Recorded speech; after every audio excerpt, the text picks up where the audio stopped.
The Front Row Back Row podcast is a show where two grad school buddies discuss physical therapy entrepreneurship.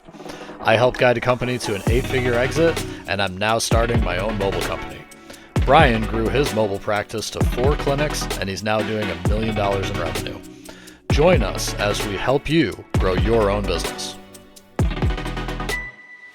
Hello and welcome to the Front Row Back Row podcast. My name is Dr. Owen Campbell, and with me as always is Dr. Brian Wolf, and together we are Physio Growth. We run a mentorship program for physical therapists and healthcare entrepreneurs trying to grow their business. Check it out at www.physio-growth.com. So today we are going to be talking about something that actually came up in our mentorship group conversation about offering free visits versus discount visits. And it got Brian and I a little hot and bothered.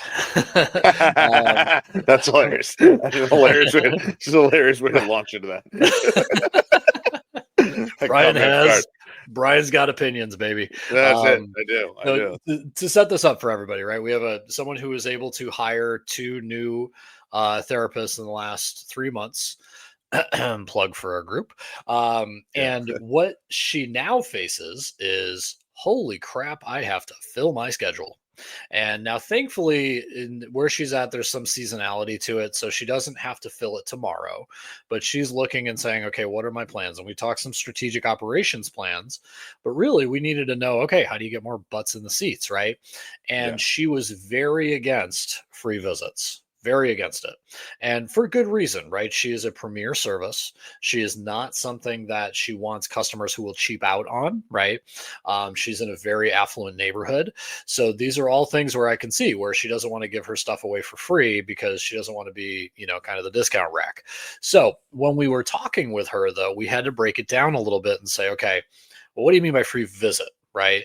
And she was very against it. And I think, this is kind of a good point, Brian, for us to set up the difference between 3 things: free assessment, free visit, and then discount visits. Okay. 100%.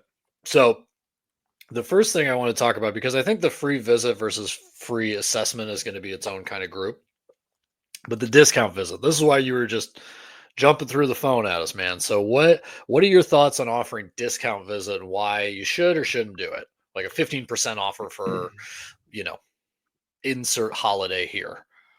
So there's a really great clip that John Taffer talked about with Gary Vaynerchuk that I remember thinking about. And I said this to the person in our group. I was like, the idea is not to give away discounts. People get addicted to discounts. By the way, if you type into YouTube, like John Taffer, Gary Vaynerchuk, it's a really good bit on how to give things away for free with intent.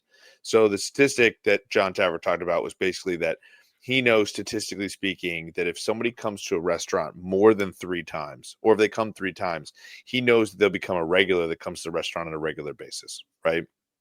Which I think is super cool. And I know Owen knows these stories. We've been talking about these before in our groups. I can't remember if we talked about this on a mentorship group before or on one of these calls. Anyway, so the idea about what he does is he has a napkin system with his restaurants where he's like, if I put down a napkin, the person comes in, sits down and says, hey, I'm going to give you, it's like their first visit. I'm going to give them a round of free drinks or a free, appetizer or something like that. And go, hey, next time you come, you got to try my chicken. Here's the next time you come in, here's a coupon for the free chicken. And so next time they come in, now they're going to hand them the free chicken. Well, now because they handed you that thing. All right, cool. They came their first time. Now they came their second time. And it's like, hey, this is awesome. The chicken's really good. And the person comes in, hey, did you have a good meal? Did you have a good experience? And this is for like a manager of a restaurant. The person goes, yeah, we had a great meal. It was amazing. They're like, awesome. Did you guys have dessert? Oh, you're 2 stuff for dessert? All right, the next time you come in, try our free cheesecake. Here's a free cheesecake. And then you give them that another piece. And then when they got the cheesecake, you got it. You're like, awesome. They came the 3rd time. Mm-hmm. And the idea behind this process is that when you're doing that concept, people don't get addicted to free. They understand that at some point there's going to be a stop and it's going to stop over time, right? Mm-hmm. But the reality of the situation is with free, you can get certain conversations started, or you can get somebody to come back, unlike something else that did. Discounts, people do get addicted to discounts. And when they get addicted to discounts, the aspect of what we have found is that people would then want that discount perennially, and they get pissed when you take it away, right? So that's the problem, and they leave, and that's the issue behind like a free thing or free here. Now, the other thing we went into, right, Owen, was the difference between a free assessment and a free treatment, and what the difference those look like, right? So, I mean, none of you want people through that process. Well, and I think also too, by the way, if you like this information, this tactical information that you're getting to help your PT practice today, please tell a friend. It can be a competitor. Maybe you don't want to let it share the information, but if you have if you have a friend who's also a PT entrepreneur, let them know. It's the only way this thing grows. So I think, yeah, just to jump back in, just a little addition to that point. We're not saying don't offer don't offer packages, right? The discount there is to be paid up front, so you can use that money for marketing, right? And to be fair, some people don't like doing packages, right? They use that same understanding that Brian just said of people get addicted to discounts to say, well, why do I even discount? Right? If I already have somebody who wants to pay for it, why would I voluntarily give them less, or take less from them? So that's something I think that's a little bit nuanced in the discount conversation. But if we're talking about, a free, or if we're talking about an initial offer to someone who's never met you before, I think that, discount can be hard because you're starting the conversation at, I'm less than what my price is. Right. Yeah. And that's the beginning of the relationship. Like you said, first impressions, everything. So, okay. Now you asked me about free visit versus free. And I'm going to interrupt you. And I'm going to interrupt you real quick. Here's what I want to interrupt Owen real quick. Owen had a play in a networking group that went really well. So I want him to kind of walk through how he put that process through, because he got a bunch of people. So for people who don't, we've talked about BNI in the past, different marketing groups here and different referral partners. Realize that when we say this, you can offer it to specific groups of people. You don't have to offer it as a forever thing. Remember that John Taffer thing I just talked about? You offer it to specific groups of people who came the first time or the second time. That's it. You don't have to offer it to them every single freaking time they come in. So anyway, Owen, knowing that as a lead up and tee up, also use your BNI example in this new group that you're in, how you did that. Yeah, so I use this in a networking group where people are incentivized to send to me, right? The way that they keep track of their things and to stay in this group and to be the only person on the seat, they're incentivized to send to me. So these are people that I know that if I can make them understand my service and know what it is, they're much more likely to go tell somebody than the average person off the street.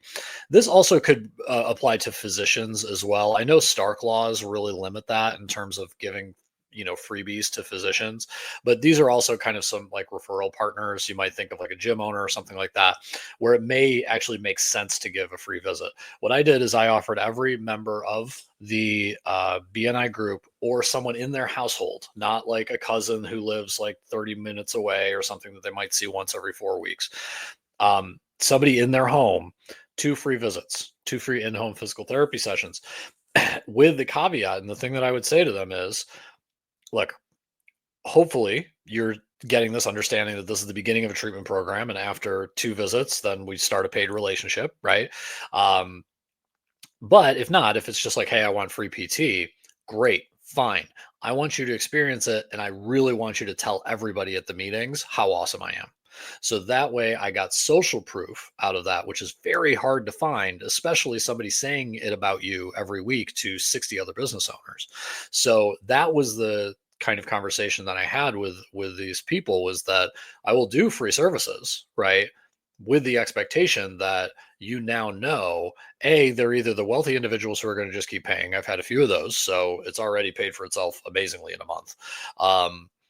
But the business owners come in contact with wealthy individuals. So if they're a glass repair company, that person who's a salesperson for them might not use me, but they may mention it to the Ferrari owner that they're changing the glass for. So that was a very strategic use of free visit.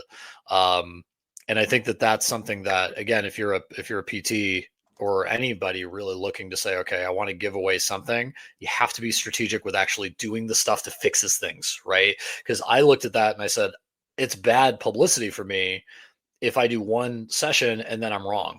And then like, well, I mean, he was fine. Well, I don't want that in front of a bunch of people who are trying to sell me, right? I want it to be like, oh my God, he like fixed the problem. And I feel like 80% better in 2 visits. Wow. So that was why I strategically did 2. But outside of that, I would never offer just like a free visit to the random public. And I also think that when you think about this process, right? So when I think about like how you create a free assessment, Owen figured out how to leverage it, so it made him a bunch of money, right? Mhm. Not only did he get people to pay him and have those people come in for free, and again, this is him going to their house and doing it for free, very much like an in-kind thing. So it's a big service to give away for free, but it's got a ton of value. So there's a couple different things to break down here. One, if you the person we were talking about yesterday, she's hiring a brand new person to work in her clinic, and so for her, we were like, give away some free treatment sessions to current people, past people, other people that you've met, all sorts of things for this new person. That's when we hit the resistance of, I don't really like giving things for free because it's like a discount service, and that's why I stopped her and gave her the John Taffer thing. I go, no, discounts are different than free, right? And then two is you got to structure the free assessment in a way that it's exactly that, like Owen was talking about. So when you offer it for free, and we have this training in our discovery visits in our school group. So by the way, if you're curious as to how to break this down even more detailed, right, we do it in our school group. So physio-growth.com, there's the plug. All right. So then the next piece is what we do is we're going to structure it in a scenario where basically you're doing a lot of the subjective work and doing what you're talking about in that actually assessment. When people put their hands on them, right, in a physical therapy setting, if I put my hands on somebody, instantly now it's turned into treatment. Yep. And so it's really important to read the room. Now, one of the things that she said to us was, she goes, well, sometimes a lot of people just are ready to pay for the service. And so then they'll just come in and pay for the service. Okay, then skip the step, go sign them up. Don't give the free thing. If you're ready to go, like that's easy. This isn't like a mandatory fucking thing to do, right? But it's one of those things where you do it as an aspect of like, cool, now I have this scenario set up where now I can give them like an assessment where they can get an idea.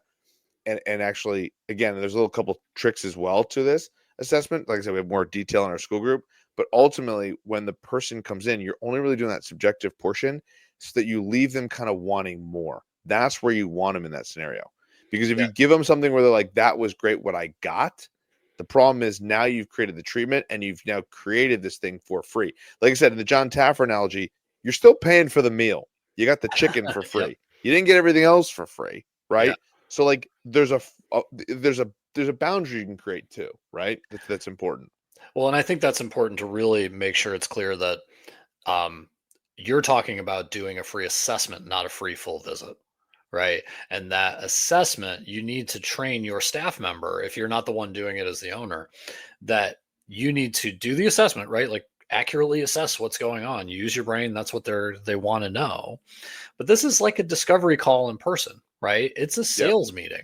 So you should be saying at the end of this, hey, I think with people with your injury, it takes 6 weeks, 2 sessions a week. It's 12 sessions, and we have a package, 12 sessions, $2,000, right? And would you like to sign up for that now? Sure. Great. I'll see you on Monday. Yep. Right. And that's where I think the free assessment pitch fails for a lot of therapists, is they basically want to go into, oh, cool, I can treat that. Like, here's this exercise, here's that, here's whatever, right? And they don't stop themselves there and say, awesome. Okay, now buy this thing and then let's go. Yeah, and what's interesting was one of the things you said, we were talking with this client of ours, and she was saying, well, so that's kind of like a discovery call. And I was like, see, now there's the difference. You're seeing it as, but the in-person's kind of a discount, whereas if I call them, right? And again, I'm going to use this line because I love this. You're thinking of it as, when I call them, it's a free call of the therapist versus the in-person, which I don't like giving for free. Here's the difference. You just got to think about raising your value threshold of free. So by doing that for free and offering this stuff for free, it is an incredible resource for a client to understand what's going on with them, help get actual help that they need, and understand, like, this is where I get my help from, right? That's the answer. So that's where it's like, how do you provide that free, right? Well, and you close better in person than you do on the phone. I mean, that's what we talked about. We talked about that close rate because ultimately what's happening in that quote unquote free assessment is it's not free for that person. Why? Because they're coming in and using their time. They're paying you with their time. right? The old time is money. Now it seems like it's a quote unquote free thing, but that's why I wouldn't give it over the phone. If you give it over the phone, the problem is, well, now they don't really have to sacrifice much time or anything. I could take a phone call for 20 minutes for free. I get hit up all the time for that stuff. Yeah. And the reality is when someone's like, hey, do you want to schedule an appointment? I know if someone doesn't want to schedule an appointment with me, they're not that serious about buying. Well, and keep in mind with my BNI example, like I fully realize I have to sell it because they are giving that time, right? I've only had maybe 20% of the group who've come to me right after I've just said it and say like, yeah, I definitely want your free thing, right? Because I think the other 80% are like, well, I mean, do I want to invest the time? And then I feel like I need to be in on this and then all that. So if somebody's showing up for a free assessment, like they're already a lot more in the door than if, it was just a phone call. So you also got to keep that in mind too, where you're structuring this, where you might say, well, it saves my time to do a phone call, but in the end, it might actually not save your time at all because you're doing 20 phone calls to close one lead where you could do two free assessments in person to close one lead. Exactly. And that's something for like a mobile therapist too to think about. Like, yeah, it's annoying to drive to their house, but I've done it. I've gone to someone's home and I said, look, it's a free thing, so it's not going to be the full hour. I'm just going to come in and talk with you, but you're on my way to my next patient. Let's go. And almost always I close them because I'm in their home. They understand I'm not going to be there unless I think there's something in it for me, and they just wanted that last little like, okay, this guy's not a psycho, right? Exactly. What I love, those are the things. What I also love most about what Owen did here that was so well done, right? That I thought was great. He had two doctors that were in that group, like a naturopath, I'm assuming was one, Yeah, right? Like that. And so because of doing the free visits, those people didn't even take him up on the free visits, but because he asked for something in kind, like a testimonial, and they were like, I worked with Owen, he was great. Well, now these guys got the testimonials and they started referring him patients. Mm-hmm. He leveraged a referral partner to create more referral partners by doing what? Free visits. So that's why I remember when he said that, I was like, that was a great idea. Like that was a really smart way to do that. And I think that's the thing that people got to think about. So many people get stuck on it's free, it's discount, it's win. No, like what you need to do is think about what the ripple effect is for getting more and more referral sources in. That's awesome. Particularly in a group like that, come in and work with my therapist. She's awesome. And then if the person comes in and goes, oh man, they were so great. And now you just created two referral sources, you're done. You're done like marketing. Like that's what we're trying to do. Figure out how to leverage time. Like that's why networking groups can be so well. You want to create more referral partners. By creating more referral partners, you got to crack some eggs, right? It's just a matter. And if giving up your time for free is what you're worried about, that's a problem. Like it's going to stifle your growth. That's what happens to a lot of people is they're not willing to increase their ability to give something for free. My thought really is like, right now, I got openings in my schedule, right? Yeah. I'm very transparent about the fact that I'm not fully booked and charging $500 an hour, right? So my time right now is wide open. Not wide open. I mean, I got, most of my weeks booked, but I can't sit here and say like, well, that takes up my time. It's like, okay, what else would I be doing? I'd rather be on a sales call. You know what I mean? Yeah, man. So it's worked out. No, and that was the idea behind when you hire somebody, right? If you're hiring somebody, I'm like, you're paying this person anyway to sit in your clinic. So why wouldn't you give away some free stuff, right? And the threshold is like I'll leave it with this because I know I got to land our plane here. And again, if you like this podcast, please do us a favor and hit the follow button. It's amazing for what we could do and help us. And please tell your friends and family we love that stuff. It's the only way we grow, right? From a physical therapy perspective. So when I think about this, right, as we are trying to grow a business, I think about this company from our fitness perspective. Many people will know the name ClassPass, right? ClassPass is something where you pay ClassPass to go take classes and they discount the classes because basically what they say is our model is you would get zero for that class. So we're going to put people in that class at a discount for you. The reason that's a problem, to circle back around, is they're paying another company to get a discount from you. And so ultimately, that's the thing you're trying to avoid in that scenario. So in this case, like this is why ClassPass isn't great for gyms. I've also told their salespeople, I don't like the fact that they sell, hey, we'll help you put more people in your gym and you can sell them and convert them. And then in the reality, the operational side, they have no interest in you doing that. Think about how bad of a business model that would be. Like they're in a marketing business, not what they do. So ultimately, when you think about this process of what you're really trying to do here, what you're trying to do is get people in the door to just get to know who you are and who other people are. And if the only thing you have to sacrifice is some time, come on now. This is not that big of a deal. Your time's not, let me tell you something. If you're not fully booked, your time's not that worth it. Right? Like that's it. If you're slammed, you're like, I can't give a free discovery. And by the way, in this case, this woman charged $200 an hour, right? She seems to be really busy for herself, but because she's hiring other people, right? And I was like, that person's time is not as valuable yet. So give it away for free all the time, right? And what'll happen is as it gets more busy, she will then have lots of clients and her time will be very valuable. And that's how that value goes up. We just did a podcast on that, right? Like your time value, what you can charge goes up as your time goes down. Supply and demand. That's how it works, right? So when you got a plethora of time, give it away, baby. Brian and Owen teach you economics 101. Do it. All right. With that, we are out, my friend. Have a good one. Thanks, man. See ya. See ya.